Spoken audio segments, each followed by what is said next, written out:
दोस्तों अगर आप भी क्लास 12 के स्टूडेंट हैं तो आज की ये वीडियो आपके लिए बहुत ही ज़्यादा इंपॉर्टेंट होने वाली है। खासकर अगर आप 2023 के छात्र हैं, 2023 में आप बोर्ड परीक्षा देने वाले हैं, तो आज की इस वीडियो में 5 नंबर वाले जितने भी प्रश्न बताए जाएंगे उनके 100% चांसेस हैं 2023 की बोर्ड परीक्षा में आने के। ठीक है, तो देखिए जो प्रश्न आज की इस वीडियो में आपको बताए जाएंगे वो 5 नंबर के होंगे। अगर आप 5 नंबर के प्रश्नों को तैयार कर लेते हो तो 2 और 3 नंबर के प्रश्न को तैयार करने की कोई ज़रूरत नहीं। उनसे रिलेटेड जो भी प्रश्न बनेंगे वो अपने आप ही याद हो जाएंगे अगर आप 5 नंबर वाले प्रश्न को विस्तृत तरीके से तैयार कर लेते हो। ठीक है, देखिए जो आज की इस वीडियो में प्रश्न बताए जाएंगे वो 2023 में ज़रूर आएंगे।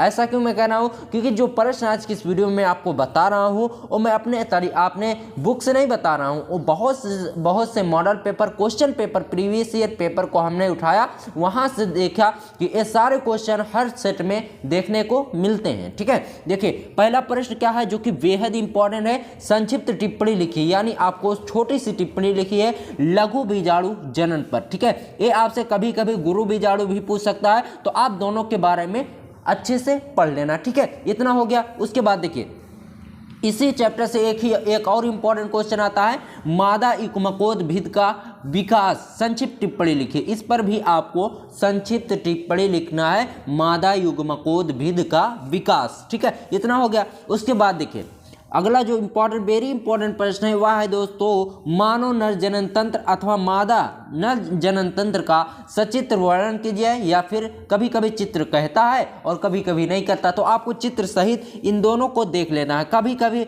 मादा जनन तंत्र पूछता है और कभी कभी नर जनन तंत्र। मनुष्य का जो नर जनन तंत्र होता है और मादा जनन तंत्र, दोनों के बारे में आपको पढ़ लेना है। उसके बाद देखिए बेहद ज़्यादा इंपॉर्टेंट टॉपिक क्या आता है, इंपॉर्टेंट प्रश्न, परिवार नियोजन। यानी परिवार नियोजन क्या होता है, ए वेरी इंपॉर्टेंट आपके बोर्ड एग्जाम के लिए, इसे आपको तैयार करके जरूर जाना है। और इसी से रिलेटेड आता है जनसंख्या नियंत्रण के उपाय। ठीक है, तो आपको इन सभी को बहुत ही डिटेल्स में पढ़ना है। अगर आप जितने डिटेल्स में पढ़ेंगे उतना आपको छोटे छोटे क्वेश्चन के आंसर को याद करने की जरूरत नहीं मिलेगी, इन्हीं विस्तृत में उनका आंसर छिपा होता है। ठीक है, उसके बाद देखिए दोस्तों सबसे ज्यादा इंपॉर्टेंट जो क्वेश्चन आता है, कैंसर रोग के कारण बचाव का वर्णन कीजिए। रोकथाम और बचाव का वर्णन कीजिए। कैंसर रोग कैसे होता है, क्या कारण होता है और कैसे इसकी रोकथाम की जाती है, ये सारा कुछ आपको इसमें बताना है, जिसके लिए आपको 5 नंबर मिलेंगे। कभी कभी टाइफाइड रोग भी दे देता है और कभी कभी आपसे पूछेगा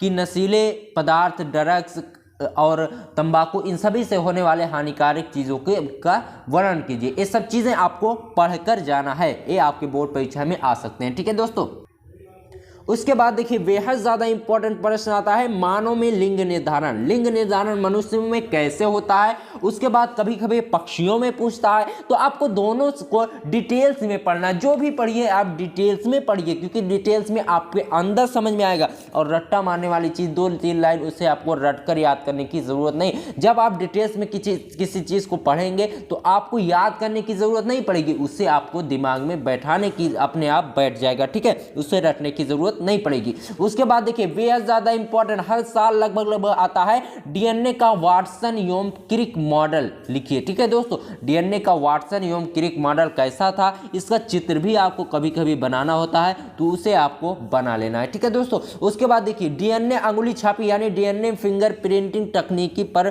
प्रकाश डालिए। यानी डीएनए फिंगर प्रिंटिंग का हमारे जीवन में क्या उपयोग है, इसको आपको बताना है। जैसे जब किसी चीज़ को, जैसे मर्डर होता है तो वहाँ पर डीएनए फिंगरप्रिंट लिया जाता है, इस चीज़ों में काम आता है, इसको आपको बताना है। ठीक है दोस्तों, डीएनए की फिंगरप्रिंटिंग कैसे होती है। ठीक है, उसके बाद देखिए मेंडल के नियम का उल्लेख कीजिए। मेंडल जो नियम दिए, 2 नियम दिए थे, कौन कौन सा नियम था, एक प्रभाविता का नियम और दूसरा स्वतंत्र अभियोजन का नियम। तो इन दोनों को आपको पढ़कर जाना है। कभी कभी पूछता है मेंडल के प्रभाविता का नियम का उल्लेख कीजिए, और कभी कभी पूछता है मेंडल के स्वतंत्र अभियोजन का नियम को बताइए। तो आपको दोनों पढ़कर ही जाना है, क्योंकि कभी कभी आपसे दोनों के बारे में पूछता है और कभी कभी एक के बारे में पूछा जाएगा जो 3 नंबर का प्रश्न आएगा। तो आपको दोनों पढ़ लेना है। अगर आप दोनों पढ़ेंगे, ठीक है, तो आपको प्रभाविता का नियम और स्वतंत्र अभियोजन का जो 3 नंबर वाला प्रश्न है उसे याद करने की जरूरत नहीं पड़ेगी। उसके बाद देखिए भ्रूण कोष तथा भ्रूण कोष